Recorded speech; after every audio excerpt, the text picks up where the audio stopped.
Para mim, a questão da arte é muito mais uma forma de ver o mundo, de se relacionar ao mundo, do que uma técnica em si. As técnicas, os meios, né, são meios, ferramentas para a gente expressar isso. Depois de tanto sofrimento, tanta coisa, eu estava produzindo. Mas a arte ela pode proporcionar um grande caminho para autoconhecimento, para a autorregulação das emoções, e com isso a pessoa encontra o seu lugar. Ouvidos atentos capturam barulhos em volta e o coração bate forte. Nele, o jornalismo aflora. Tá, calma aí, deixa eu fazer o foco aqui. Tudo bem aí, Arthur? Sim, pode ir. Eu acredito que a pessoa, quando ela está assim, se recuperando, a primeira coisa que ela tem que recuperar é a autoestima dela. É descobrir, né, através do autoconhecimento, quem ela é de fato. Né? Ela é aquilo que um ser virtuoso ou ela é aquilo que a doença foi fazendo com ela? É difícil entender exatamente o que é o início, né? Porque tomar uma cerveja com os amigos é o início, né?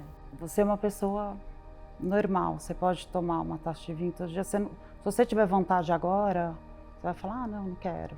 É diferente, entendeu? Se não tivesse dado merda, eu nunca teria falado, né? Não, mas aquela vez que eu tomei um porre na faculdade, era só um porre na faculdade, que vocês devem ver muitos, né? Porque é um degradê. Não tem um momento que assim, tá tudo bem, de repente tá tudo ruim. É um degradê. Agora, quando você tem esse vício mesmo, dependência física, química, tem como. O álcool, por exemplo, é a droga mais safada que tem. Por quê? Porque ela é aceita. Então, quando você fica bêbado, por exemplo, você fica engraçado, você se socializa mais, você conversa com as pessoas. No dia seguinte está tudo bem. O máximo que pode acontecer é você queimar um filme aqui, outro ali, mas você toma um banho e está tudo certo. Né? É uma droga socialmente aceita.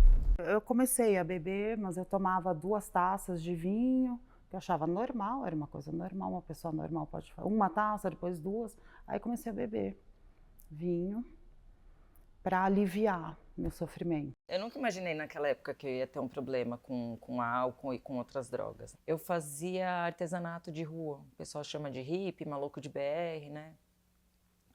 E o ambiente da rua foi muito mais desafiador do que era para minha universidade. Era tudo novo, a linguagem, o código da rua é completamente diferente. Então, o que antes no contexto de universidade era um contexto de festa, muitas vezes na rua eu sinto que me deu mais coragem para fazer algumas coisas, como se fosse... Eu sentia que me protegia. E aí o álcool já não era uma caipirinha, o álcool já era uma cachaça. A drogadição, ela tem assim várias questões que vão desembocar na drogadição.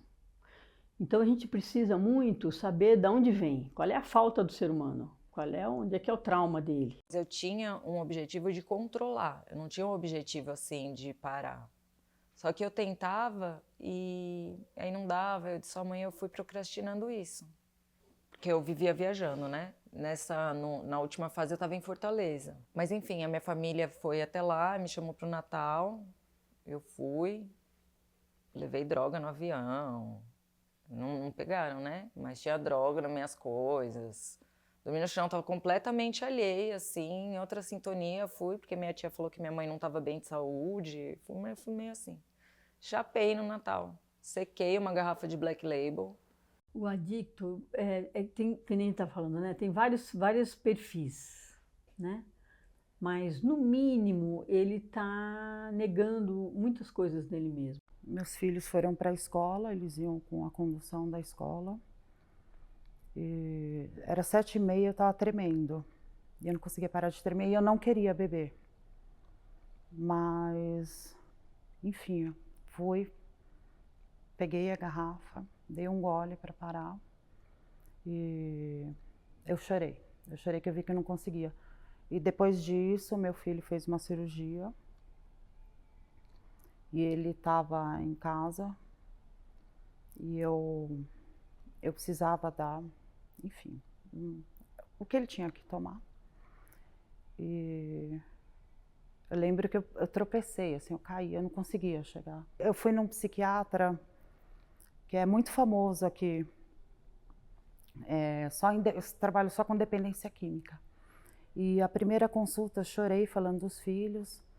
E ele me deu uma frase num papel, ele falou, guarda. Eu guardo até hoje, mas eu não lembro perfeitamente. Mas assim, o exemplo não é a melhor forma de amor, é a única. Quando você decidiu vir pra cá, o que tava passando assim na sua cabeça? Eu tava assim com um chicote na minha mão, sabe? Parece que eu queria encontrar o pior lugar do mundo para me punir por aquilo tudo que eu tinha feito de errado. Me levaram no carro, falaram que ia me dar carona, meio que me enganaram.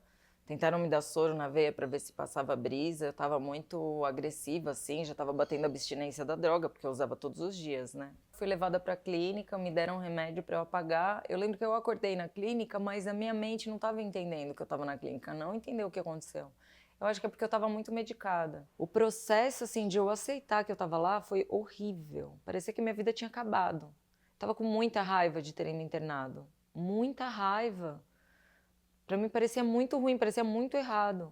E hoje eu sou tão grata. Foi um sábado. Eu pesquisei na internet uma clínica. Eu mesma. E liguei para o dono da clínica. Consegui ligar para o dono. E ele perguntou, você está sozinho em casa? Eu falei, não, estou com os meus filhos. E ele falava, não tem alguém, não sei o quê. Eu falei, tem meu pai. Eu falava assim, me leva, eu quero ir embora, eu quero ir para aí. Eu falei, eu quero ficar boa. Eu lembro perfeitamente que eu falei, por favor, me ajuda. Eu falei, eu só quero que me tirem daqui quando eu estiver bem. Isso foi uma coisa que eu refleti muito no documentário também. Que é aquilo que você estava falando, as pessoas elas têm vergonha de admitir, de falar, olha, eu tenho realmente um vício. E eu acho que é justamente por causa dessa imagem violenta que a sociedade bota em cima das pessoas que estão nesse processo de recuperação.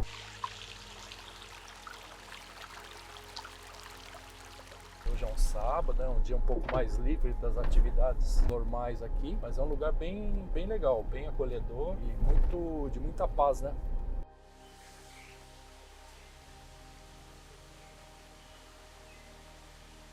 Eu sou um apaixonado pela arte, sou um apaixonado pela recuperação. E cada vez que eu venho aqui, cada vez que eu me envolvo com as pessoas, é como se eu estivesse recarregando a minha bateria. E me alimenta muito mais de coragem e vontade de fazer algo para as outras pessoas. Eu não digo que a arte cura, no sentido de curar uma doença que é tão complicada assim, né? Mas a arte ela pode proporcionar um grande caminho para autoconhecimento, para a autorregulação das emoções, e com isso a pessoa encontra o seu lugar no corpo dela, no mundo. Foram anos para voltar a minha capacidade de expressão. Tudo era muito esquisito, muito diferente da minha vida. Coisas simples, assim, do dia a dia, sabe? Ficar pintando, assim, já estava muito tempo sem fazer, eu estava muito medicada, então são bem feinhas as pinturas, mas eram um estímulo, né? Eram cores, era tinta, era material, já vai trazendo. O uso me queimou com o artesanato. Depois que eu fui internada, não tinha como voltar a trabalhar com artesanato. A mente ligou. E uma das coisas que eu aprendi na clínica, assim, que ficava muito claro na clínica, é que eu precisava evitar os lugares, as pessoas, os hábitos. Então, a minha arte naquele momento era um evite. Quando eu cheguei na clínica, ali eu conseguia me sentir bem. Eu conseguia me sentir bem, normal, uma pessoa assim... Tipo, eu me acalmava. Sempre eles colocam uma música, né? Lá era professora, era a mãe do dono da clínica. E ela foi hippie, né? Nos anos 60. E tinha muito contato, era uma artesã. E ela me incentivava a fazer. Eu falava assim, eu quero fazer isso. Aí ela deixava eu pegar na cola quente, que ninguém podia pegar na cola quente. E a arte-terapia era tudo que eu tinha, era valioso para mim, era uma coisa assim muito valiosa. E eu estar lá esperando com a caixinha, com o presentinho para dar na hora da visita foi demais. É com pouco, é pouca coisa, você pode ter milhões, mas você está dentro de uma clínica, você não tem milhões. Eu acho que a arte-terapia ajuda no autoconhecimento, para a pessoa saber onde que ela está travando, quais são as dores dela, as questões para resolver. Agora, pode dar esse início. No autoconhecimento, ela vai mostrar onde você tem capacidade, qual é o teu meio de expressão, porque são muitas técnicas. Cada um tem um meio de expressão. Estou há 4 anos limpo. Eu passei por um processo de tratamento e recuperação nesse lugar que nós estamos aqui. Eu vim voluntariamente. Eu pedia para Deus para poder ajudar pelo menos uma pessoa. Essa era a minha meta. Eu acho que eu estou ajudando bastante já a encontrar o caminho. Pensem quem sou eu, a qualidade que vocês têm, que vocês reconhecem em vocês. Coloquem as cores que vocês acham que representam esse sentimento. A gente observa a postura, a gente observa o movimento, a pressão que a pessoa faz no material. Agora é o seguinte, ó. Agora vocês vão espalhar isso aqui, de fora a fora. Espalhar? É, Pintar tudo? pode pintar tudo. Até as mãos?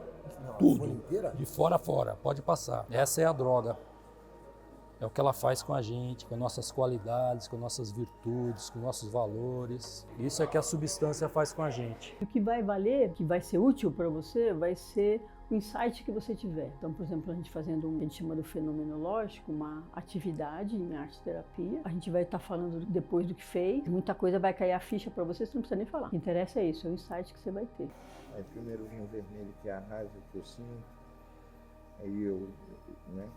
Representou a dicção ali. Aí eu representei a dicção nesse dedo. O azul seria a frustração. E o roxo seria uma mistura da raiva, né? E da tristeza. Eu sinto a dicção. Tem alguma coisa que você imaginou que sumiu totalmente? Sumiu totalmente a minha parte de mim para com ele, mas a minha chama interna ainda está dentro. Que legal, cara.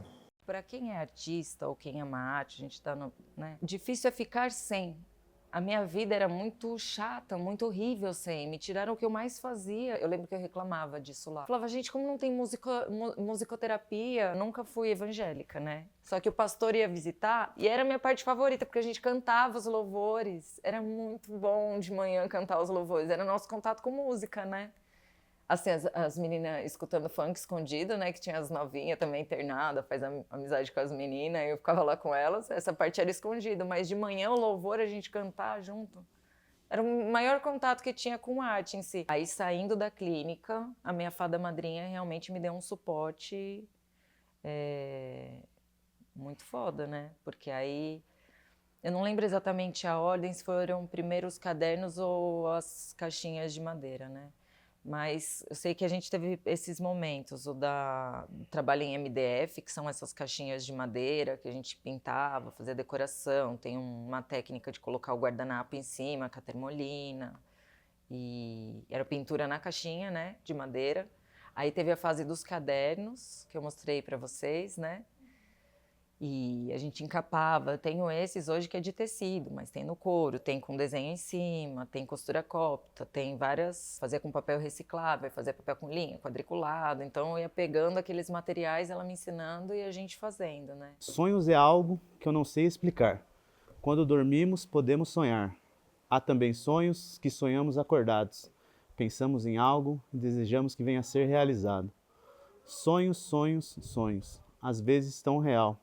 Fico desesperado quando tenho sonho mau. O que a poesia te ajuda na sua recuperação? Através da poesia eu consigo enxergar muita coisa. Eu falo para as pessoas que eu consigo organizar melhor os meus pensamentos no papel, seja escrevendo poesia ou escrevendo um caderno mesmo, fazendo anotações. Traz muito significado e muita força para mim, é uma coisa que eu vou levar para a vida toda. Pensando no seu passado e agora no seu presente, o que a dicção te tirou que essa arte que você faz com a poesia está te trazendo de volta? A dicção, ela me tirou muitas coisas, mas acho que o principal de tudo foi o amor próprio. Você não se ama, você não tem um prazer ali de acordar e se cuidar, pentear o cabelo. E com a poesia agora, eu vejo que eu posso recuperar tudo isso, posso dar um outro significado para tudo isso. Já nesse gancho, você pode contar a história que você contou pra gente sobre essa poesia que você gosta, que é a sua favorita? Tem uma poesia aqui que eu gosto muito, que é de um colega meu aqui que estava comigo internado. Ele foi ver a filha dele nascer. Eu falei para ele, Igor, eu me vejo nessa poesia. Você tá tendo a oportunidade de fazer tudo que eu não fiz. Ser um pai presente. Você vai ver sua filha nascer. Eu vi o meu filho nascer. Eu não estive presente dia após dia ali, momento após momento. E quando eu entreguei essa poesia pra ele, recitei essa poesia pra ele,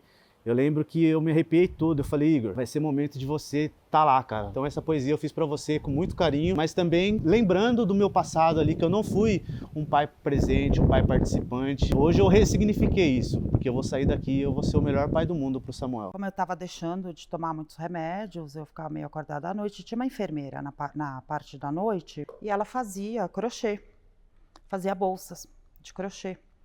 E eu fui me interessando e conversando com ela, e ela deixava eu pegar a agulha, fazer, e eu fiz até amizade, e foi interessante, que ali eu comecei a perceber mesmo que o quanto aquilo me fazia bem, não só o crochê em si, mas ela também, né? E isso já me fez sentir bem, eu ficava feliz à noite. Eu ficava muito feliz, assim, quando chegava a noite eu não via a hora de todo mundo dormir para eu sentar com ela, ficar e ela me ensinar a fazer. Ensinar não, que eu já sabia os pontos, mas me ajudar a fazer o crochê. Ela tá doida para fazer, olha a cara dela. O que nós vamos fazer hoje? Vocês vão de olhos fechados, vocês vão apertar em todos os sentidos, de dentro para fora, de fora para dentro. Tentem sentir a materialidade da argila, de olhos fechados, tá? Se concentrem no movimento que vocês estão fazendo, na sensação que vocês estão tendo em mexer com essa argila. Pode apertar à vontade. Se quiser bater na mesa, pode bater, não tem problema. Não, pode mesmo, não tem problema. Pode fazer o que quiser, tá? A argila puxa a gente para o chão. Pessoas muito intuitivas, a argila puxa a gente para a base, para o chão. O que eu acho muito interessante é que ela dá um start para o nosso cérebro. Por exemplo, se eu sou uma pessoa nada agressiva, não sei lidar com a minha agressividade. Se eu faço um exercício com argila, jogo argila na parede, piso na argila, aquilo vai dar uma informação para o meu cérebro de um start em lidar com a agressividade. Agora, vocês vão dividir esse montinho em duas partes, tá? Da proporção que vocês quiserem. Numa metade, vocês vão construir algo que represente a parte boa de vocês, a parte que está em recuperação, a parte que está em tratamento. E na outra, vocês vão criar alguma coisa que represente a parte doente, a parte da adicção, a parte da desgraça, do vício. Primeiro, mobiliza a energia na pessoa. A partir daí, numa vivência, né, seja o que for, a pessoa começa a colocar no papel ou na escultura, seja na obra, a produção dela. E a terceira fase, a gente olhamos juntas para o que foi produzido, para a gente fazer relações cognitivas, para a gente dar significado, para a gente devolver, para a gente falar sobre isso. Hoje eu sou tatuadora, me formei na SP Escola de Teatro, no curso de humor, né? Que era uma coisa... Quando eu era criança eu queria ser atriz. Hoje, eu já não sei se eu quero mais, assim, eu gosto, mas acho que a tatuagem hoje faz mais sentido pra mim. Pelo menos foi uma coisa também que eu senti que foi um presente de Deus na recuperação, porque eu nunca imaginei ser tatuadora. Gostava de artes, mas estava focada em outras coisas. E aí, por conta da Isabela, minha prima, ela estuda na Belas Artes, lá em Artes Visuais, lá em Campinas, né? E aí ela estava experimentando, levou uma maquininha lá em casa. Aí eu brinquei, tatuei uma laranja, achei super legal. Tinha um companheiro na época que adorava tatu, ele falou assim, então faz uma em mim. Comecei a estudar, ganhei uma maquininha no meu aniversário, agora faz 5 anos. Tive um insight na estradinha aqui de que eu queria trabalhar com arte terapia. Eu achava que através daquilo que eu sabia, daquilo que eu conhecia de arte, eu poderia ajudar outras pessoas. Nessa clínica eu já atendi mais de 700 pessoas ao longo desse tempo. Então eu percebi ao longo dessas ações muita melhora em pessoas. Então essa é a minha vida, a vida que eu resolvi ter, é essa vida que eu levo agora, com muito amor no coração e gratidão por tudo que eu tenho. Primeiro, se você tá naquele fundo de poço que a gente chama, que cada um tem o seu, tem esperança. Segundo, não desiste da arte terapia. No começo você pode não perceber, pode não se dar conta, mas é um processo, não é no mesmo dia, é um processo, mas faz toda a diferença, é uma coisa que, para mim, pelo menos, funcionou e muito. Hoje em dia, que eu tô sempre em recuperação contínua, né, a gente diz. vem da arte-terapia. Não tenho dúvida. Não tenho dúvida. Se você não deixar apagar, o fogo nunca vai cessar. Será seu ganha-pão, seu trabalho, sua vida, mas será eternamente o amor da sua vida.